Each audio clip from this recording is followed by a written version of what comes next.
Dito naman!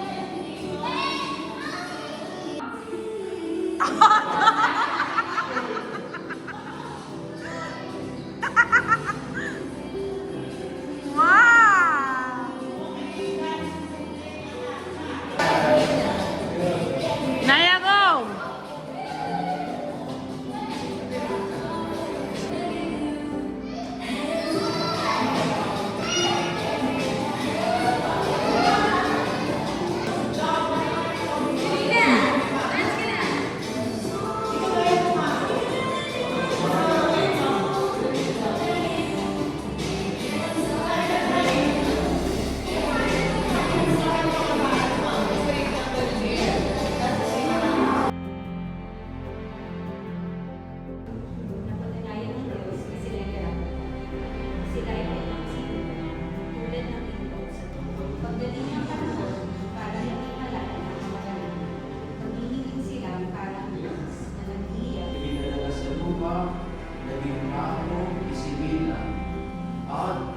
Dinanas ang buhay ng tao sa lahat ng bagay, maliban sa pagsuway sa Diyos.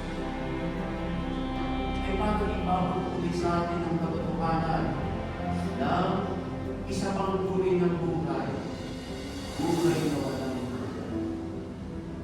At dahil kay Kristo, ang bawat Kristiyano ay nananampalataya sa katotohanan ng ito. Hindi ka Kristiyano kapag hindi ka nananalig sa buhay na walang hanggan.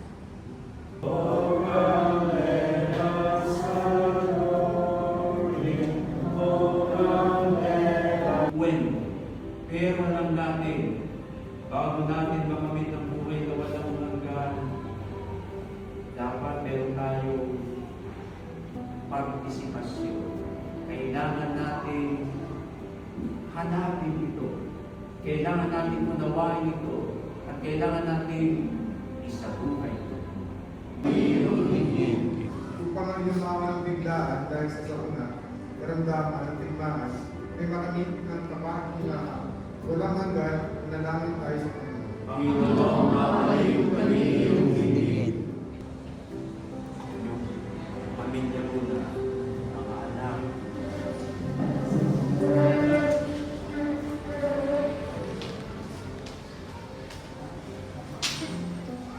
Sige lang. Ay, bibidyo ko na.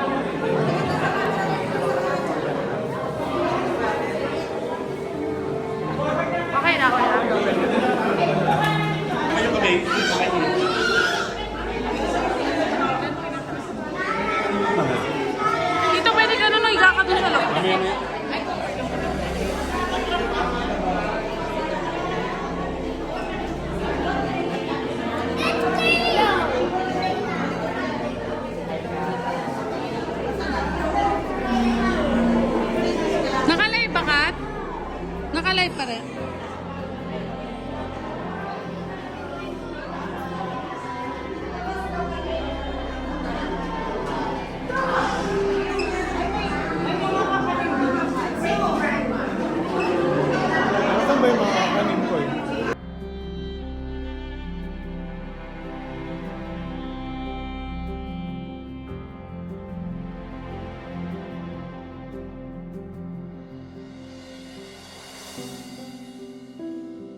pangalan ng kanyang kahingahan.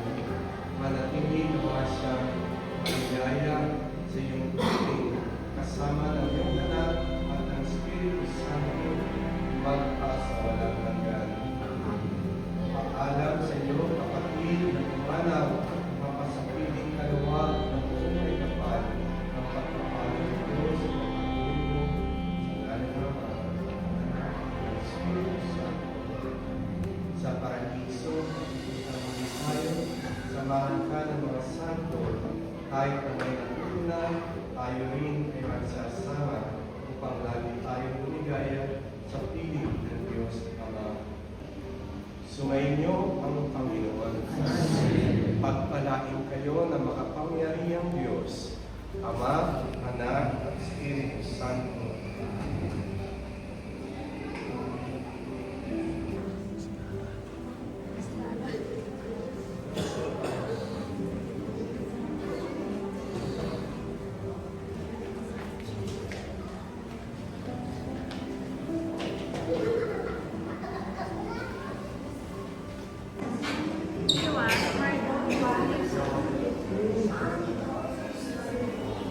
You prayed.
Maapo niya sa mga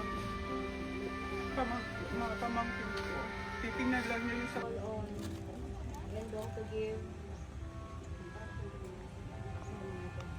tribute to our dearest mama.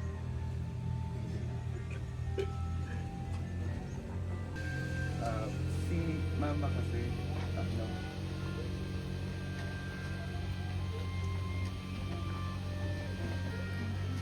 simula pa nung bata kami. Kasi maaga siyang maaga kasi siyang nag-Japan. So, naabutan pa namin si mama, naalagaan niya pa kaming tatlo. Ako si Dayan siya kasi si Kat. Pero yung dalawa, hindi na masyadong naalala. So, ayun, umalis na si mama kasi kailangan niya kaming buhayin magkakapatid. So, grabe yung makaatin kay mama kasi grabe yung pasasalamat nila kay mama kasi si mama feeling ko sa 100 na inano ni God na generous sa mundo, isa si mama doon. Kaya siguro binigyan din siya ng yun nga yung green ball si mama, sobrang bait talaga. Wala, parang kami ini-stop na nga namin, ma, huwag ka rin tumulong, ba't ka tumutulong? Mag-enjoy mo yan sa sarili mo, pinaghirapan mo yan eh, pero wala eh, hindi talaga namin siya mapipigilan. Parang yun yung niya, yung kung paano siya mag-share ng love, wala siyang pinipili kahit sino. Basta maibigay niya, kahit wala nang matiyap sa kanya, bibigay niya talaga. Ayoko maging ganon kasi nakita ko yung ano niya. Pero wala si mama yun eh. Siya na talaga yun. Parang tinanggap na namin na talagang sobrang matulungin ni mama. Tsaka mapagmahal talaga siya sa lahat ng ng tao. Nagkasakit si mama, i-share ko lang din kasi nga grabe yung journey niya sa sakit niya. Nag-stage 4 siya na parang nung nalaman namin, sabi ko wala nang pag-asa. Pero sabi namin, tinulungan namin siya na lumaban. Lumaban talaga kami. Nilaban namin kasi kahit alam ko, syempre nurse ko, alam ko na parang parang nawalan ako ng pag-asa. Pero ako kasi hindi ako nagsisimba, pero dadasal naman ako. Pero nung nalaman namin na nagkasakit si mama, pinuntahan ko lahat ng simbahan, nag-wish ako, sabi ko, Lord, bigyan niyo pa ng mahabang buhay si mama kasi ang bait niya, bakit kukunin niyo na? Tapos ayun, miracle talaga na gumaling si mama. Sabi nga namin, lagi niya sinasabi na Dong, ang Japan 100%. So, totoo talaga na 100% kasi napagaling nila si mama. 2022, nag-stop na yung chemo niya, so cancer-free na siya. After nun, doon na nag-start naman yung sumasakit yung dibdib niya. So, akala namin acid nga lang. Kasi hindi naman kami nagkikwento eh. Kami magkakapatid, yung problema namin sa amin lang, hindi kami nagsishare. Ayaw kasi namin ng ano. So, kaya ang pinaka-focus namin, ayaw namin siyang nai-stress. So, kahit kaming may sakit na yung mga pamangkin, may sakit yung mga bata. Never namin sinasabihan si mama na may sakit kami. Kasi si mama kasi, pagka yan narinig niya, na ano nangyari? Everyday yun magsasabi na, magaling na ba yung mga bata, ganyan. So, yun yung focus namin na hindi namin siya may stress. Kaya maraming nangyari, pero talagang ang pinoprotect namin si mama kasi alam namin yung hirap niya dun sa Japan. Hindi na niya kailangan magtrabaho actually kasi okay naman na yung mga anak niya eh. Pero wala parang yun na yung ano ng katawan niya, kailangan niya mag-work. Na kahit sabi namin wala ka nang binubuhay mo, bakit ka ba nag-work, nag-OT ka pa? Bakit ka ganyan? Pwede ka na nga umuwi eh. Wala kami nang bahala sa'yo. Pero wala yun yung parang love niya, mag-share ng love na makatulong talaga sa mga tao. So pinapabayaan namin siya kasi doon siya masaya. Kasi alam namin acid lang. So nito this year lang namin nalaman talaga na may sakit na talaga may barado na yung puso niya. Every 3 days, lagi siya sa ospital, lagi siya nagsasabi sa amin.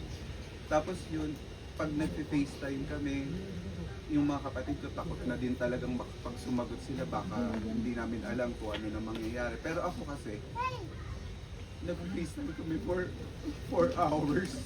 Kausap ko siya kasi laging sinasabi sa akin na hindi ko na kaya. Parang sabi niya na ang bigat ng puso. Parang may kaya ko pa ba na? Parang gano'n. Ako hindi ako sumusok. Sabi ko talaga, okay lang yan, akong bahala, sige mag-relax ka lang.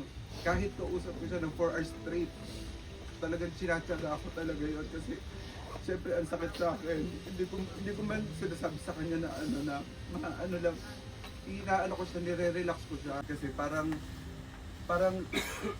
yun nga, niready na talaga kami ni mama na parang mawawala na pala talaga siya. So ayun, thankful din kami kasi na-celebrate pa namin yung 60th birthday niya. Nakita niya lahat ng kamag-anak sa side ni daddy, sa mga kamag-anak. Siyempre busy din kami na, tapos holiday pa. So sila lang talaga yung tumulong sa amin na hamanap dito, pati dun sa buro ni mama. Kasi nga, pag uwi namin, 23, holiday na siya.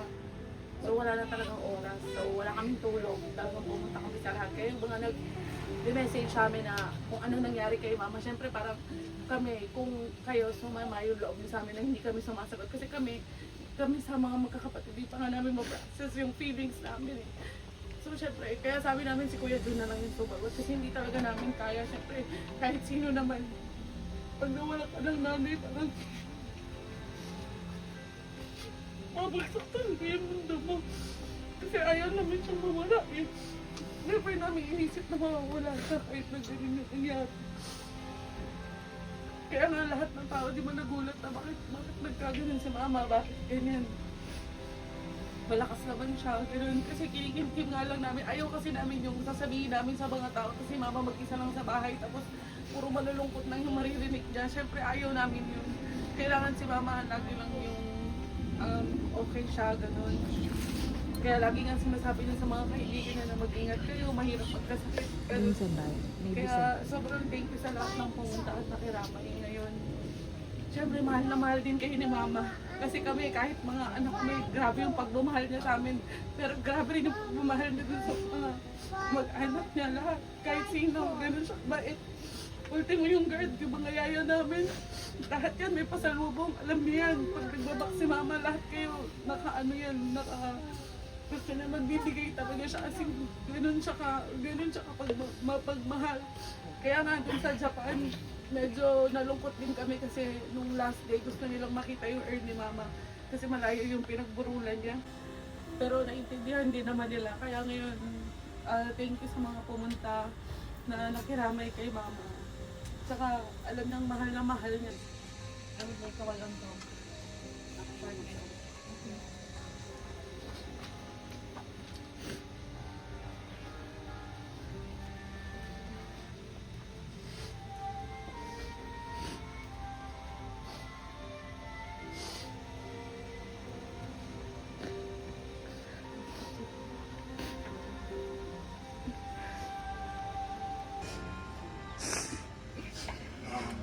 Ito na lahat salamat sa mga pumunta.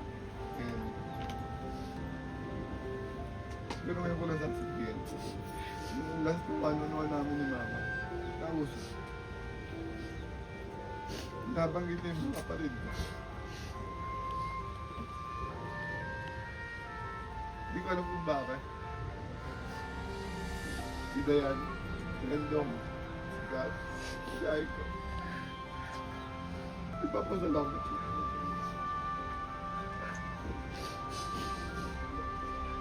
Nandito ko rin magpasalamat sa mga kapatid ko kasi si Mama, hindi yan tatagal kung wala si Dayan, si Endo, si Kat, si Aiko. Hindi ko alam na yun na pala yung parang gusto niya sabihin na sabi niya sa akin. Naalala ko, parang 10 minutes ata yung marami na video call. Sabi niya na, excited ako pumunta dyan sa Japan, ay sa Pinas. Sabi niya babalik ko siya ng December. Sabi ko hindi, ako na pupunta dyan sa December. Hindi ko lang sinasabi, nakabook na ako ng 7 months ago. So mamaya yung flight ko pa Japan. So hindi ko alam Hindi ko alam kung kung masaya ba ako mamaya. Japan na. Pero wala naman siya. Hindi ko alam na excited siya kasi pag sinasabi ko, Ma, antayin mo ako after Pasko kung dyan ako.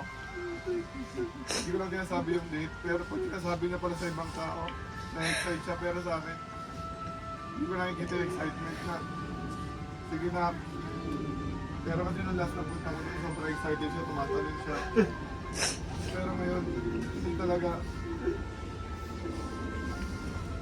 Tapos nagpapasalamat siya. Na ngayon ko lang, naalala nung, hindi ko lang sinasabi sa kanila kasi hindi ko alam kung paano kayo pa-process kaya sobrang nahihirapan ako na. Nagpapasalamat na pala si Mama. Gusto pa lang. Ayaw niya lang sabihin sa mga kapatid ko kasi usually sila yung laging kausap. Siguro gusto niya sabihin ngayon na salamat kay Endo, kay Dayan, kay Kat, kay Aiko. Kasi si Mama hindi talagang tatagal. Kasi kung ikukwento ko lang kung paano siya yung journey niya for the past 3 months. Na bawat call kinakabahan kami. To be honest, na one day sabihin, wala na siya. Kaya sabi nga ni Endong na nire-ready na kami na anytime alam na ako na panaginipan ko na si Mama kung ano yung totoong nangyari in reality. Kasi na panaginipan ko na wala na talaga siya. Yung action na nangyari. Hindi ko na ikakwento pero ganyan na ganyan yung sa panaginip ko. And yung after ng birthday niya, hindi ko alam na lagi niya sinasabi na uuwi ako dyan ng December. So sinasabi ko dun sa asawa ko na sabihin ko na ba na uuwi ako ng December ngayong year? Kasi lagi niya sinasabi uuwi daw siya ng December dito. So hindi ko alam na natutuhanin niyo pala yung pag-uwi pero wala na pala siya.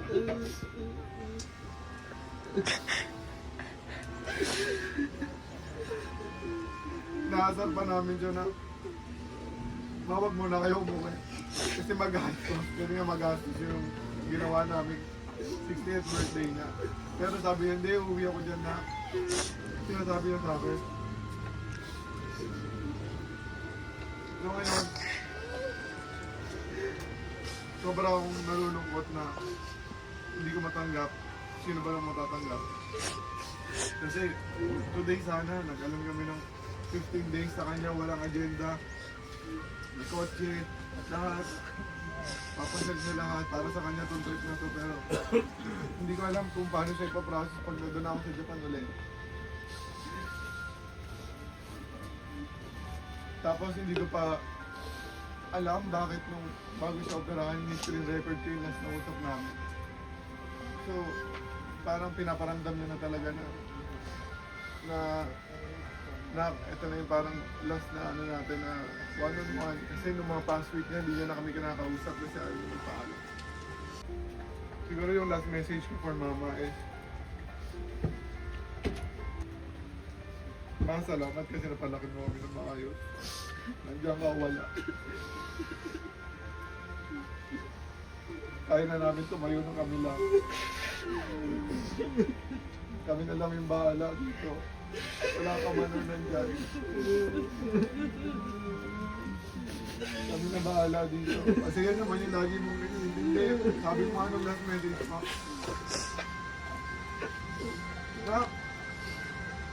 Tignan mo ang mga kapatid mo ha. Siguro hindi niya lang masabi na gusto na magpasalamat.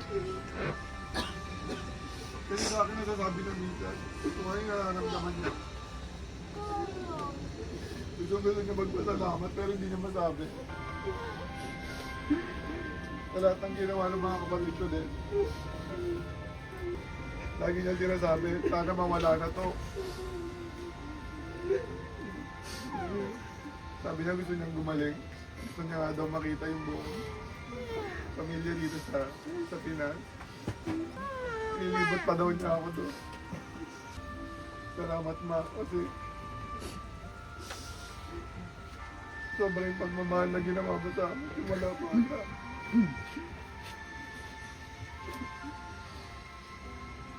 Hindi mo kami pinabayaan. And salamat sa lahat ng pumunta. Salamat sa lahat na nagmahal kay mama. Si mama yung makaaway man yan o may makakagalit yan. Laging siya yung makikipagbagay kahit sino yung may mali. Ayaw niya kasi yung may away, ayaw niya yung merong lungkot sa puso. Gusto niya masaya lang. And lagi siya nagbibigay kahit wala na siya. Naalala ko nga nung pumunta ako doon na hindi siya sanay, na wala siya ginagastos. Sabi ko, mama kami na bahala, o ako nang bahala lahat. Kaya sabi niya, hindi daw siya sanay, na naiiyak siya. Pag pumupunta kami doon ni Endo, ako, lagi niya sabi na, lahat salamat. Ngayon ko lang na-feel kong ako yung binibigyan. Hindi kasi nagsasabi yun eh, na gusto nga. Pati nga lang may mga gusto mo to. Sabi niya, huwag na lahat mag-astos ang mahal. Pero pag binigyan mo parang isang bata na tumatalon. Sana pag binibigyan siya ni Endong pag pumupunta siya doon. Kaya nung in-spoil mo siya ng 2 years ago, tawa siya. Pero mas natutuwa siya pag binibigyan mo pala siya. Ilamin na lang yun. Salamat sa lahat. Salamat ka.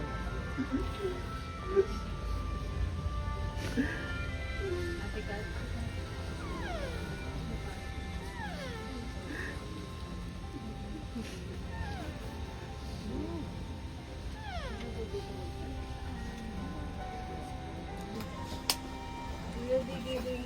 opportunity to everyone to say their final prayer. And thanks to our dearest Mama one by one.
Where? Nalala ko po nila. Nalala ko nila.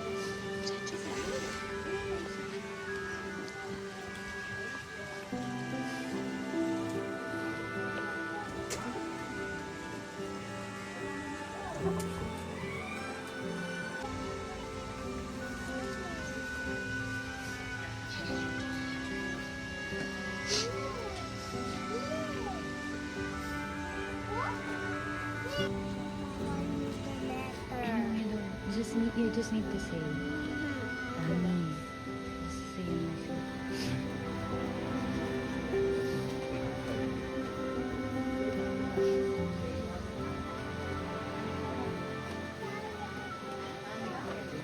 Bobby.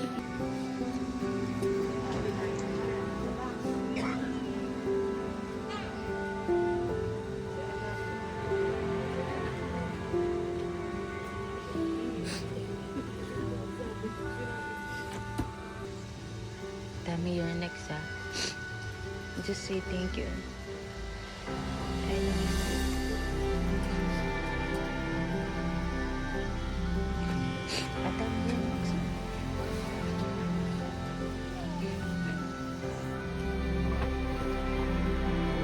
Tami, you're next, ah.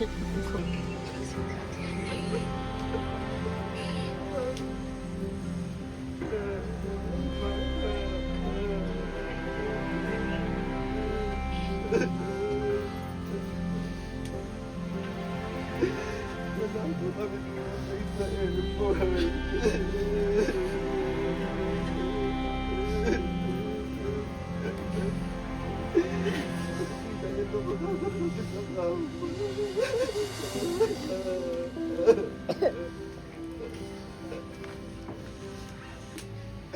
Wala na ako katispisan pa. Ano din na ako magpa-FaceTime.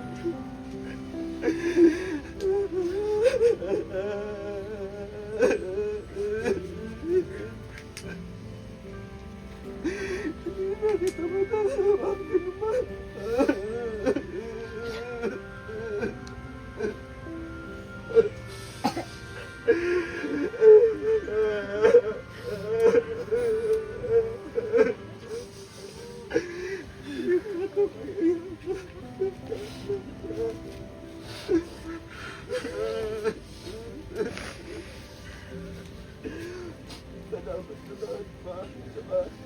Salamat sa lagi ko sinasabi na I love you na, mag-iingat kayo. Hindi kita makakalimutan na buhay ka lang lagi sa puso ko. Mahal kita.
Saan si Ate Sil?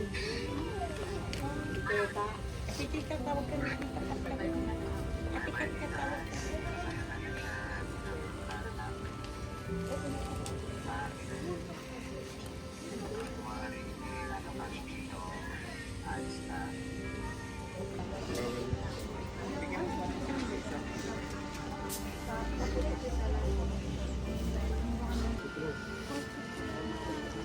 It's okay, later we're gonna change.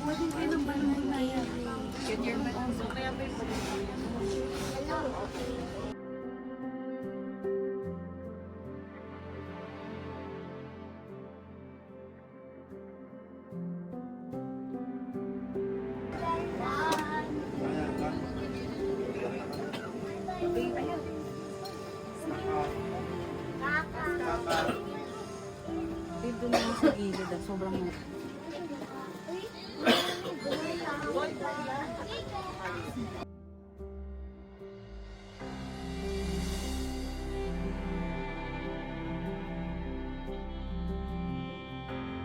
Ikaw magbuhat doon.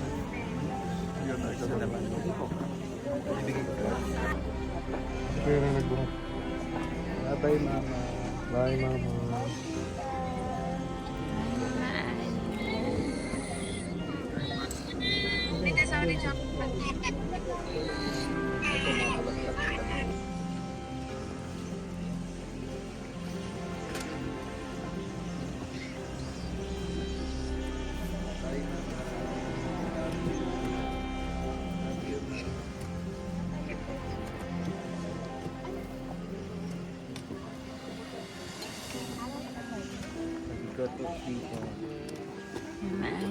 Ilan nakatayo yung isa?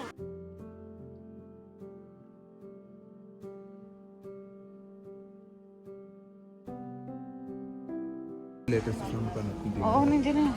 Ito, nandito nilagay ko kanina. Ano eh? Andun sa blue. You. Love you, man. Katayan kay... Yeah.